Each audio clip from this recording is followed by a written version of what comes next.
So, how does the practical assignment work? Well, we can find the answer within this guidance document from NEBOSH, and I strongly suggest that you read this document because it tells you nearly everything you need to be successful, including, I might add, the marking scheme at the back. So it tells you what you need to do to get the marks. Everything we're going to talk about in this video is based on the NEBOSH guidance and also the training that we here at Shields have received in how to mark these assignments. The guidance asks you to do basically two things. First, you need to carry out a safety inspection of a workplace. You need to walk around, identify hazards, decide whether those hazards are controlled or not, and then suggest appropriate and cost-effective actions to reduce the risks. The second thing you need to do from your inspection is to write a report that explains what the significant hazards are, urges management to take action, explains the consequences of the possible risks, but also identifies possible legal breaches and suggests what the actions could be and what the benefits of those actions would be. NEBOSH and Shields have provided you with template documents to use for your inspection and the report. When you do your inspection, you'll need to use the observation sheets, and you can use as many of these as you need to. On these, you'll record the hazards, consequences, and actions. When you write your report, you'll have a template document with different headings: introduction, executive summary, main findings, conclusions, and finally a recommendations table. You must use the template documents that you've been provided with to do your report and sheets. You can download these documents from the Shields e-learning website. The NEBOSH guidance says you should aim to do your assignment within 2 hours. So that assumes you have about 1 hour to do the inspection, 1 hour to do the report, but you're not supervised. So if you take a little bit longer or a little bit less time to do one or the other, that's absolutely fine. You should really do the assignment based on your own workplace because you will be more familiar with the hazards and maybe more aware of what actions might be more appropriate at your workplace.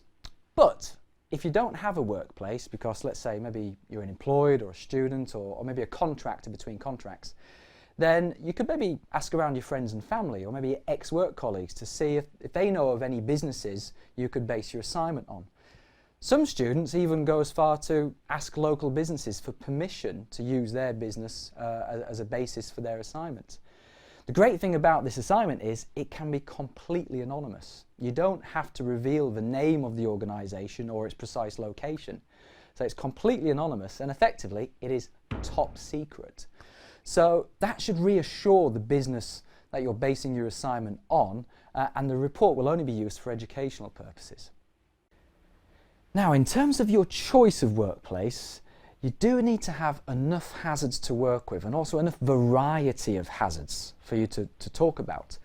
Now, in a very small environment, say maybe a small office or a small construction site, there sometimes isn't enough to go on, there isn't enough to work with. There are just too few hazards or there's a limited range of hazards. But you can have a different problem with large sites. Sometimes in a large site, it's just too busy. There are too many hazards, too many people, too many activities, and it can all get a little bit overwhelming. There's too much to talk about. So in that case, it may be necessary to restrict the scope somewhat of the workplace and maybe just focus on a smaller area or a small department. If in doubt, speak to your tutor to talk about the scope of the assignment and discuss what might be best for you. It's usually best if you type up your observation sheets and your report. Now, you can write it by hand if you like, but it's easier for you if you electronically type it. Once it's handwritten, if you need to change something, you have to scribble it out and it gets a bit messy. But when you type it, you can edit it, change it, correct it, change the formatting, do whatever you need to do to make sure it's correct and presentable. And as for the examiner, well, that could be me, and it's easier to mark if I can read it. And believe me, it's always a good idea to make things easy for your examiner.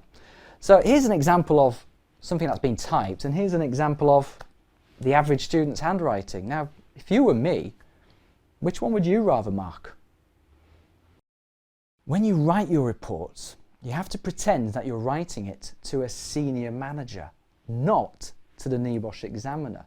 You might even be writing it to the managing director of the organisation. Now, senior people are usually very very busy. And one of the goals of the practical assignment is that you need to prove that you can write a professional and persuasive report that basically gets management to want to act. So you've got to be direct, you've got to be clear, you've got to be specific, and you have to be persuasive. Vague statements, generalities, not being clear on what's needed or what the problems are, those are not things that are particularly helpful to a senior manager reading a report. So NEBOSH want to see you being persuasive. You need to submit your assignment during the 2-week period before your exam. Now this can get a little bit complicated, so I'm going to give you an example. If your exam is in, say, June, and let's say it's in the first week of June, you have between the exam day and 2 weeks before to write your report and submit it. So let's say if your exam day is here, then you've got between the exam day and 2 weeks before, which would be here. You have to make sure that the dates you write on your assignment fall within that 2-week period, or NEBOSH might not accept your report and your result might be voided. And the consequence of having a void result is you have to re-register for the next submission, and it's going to cost you time and money, I'm afraid. Now you have 4 opportunities throughout the year to submit your assignments. We have 4 possible exam dates, and that's in March, June, September and December. And just like the exams, you have to register in advance.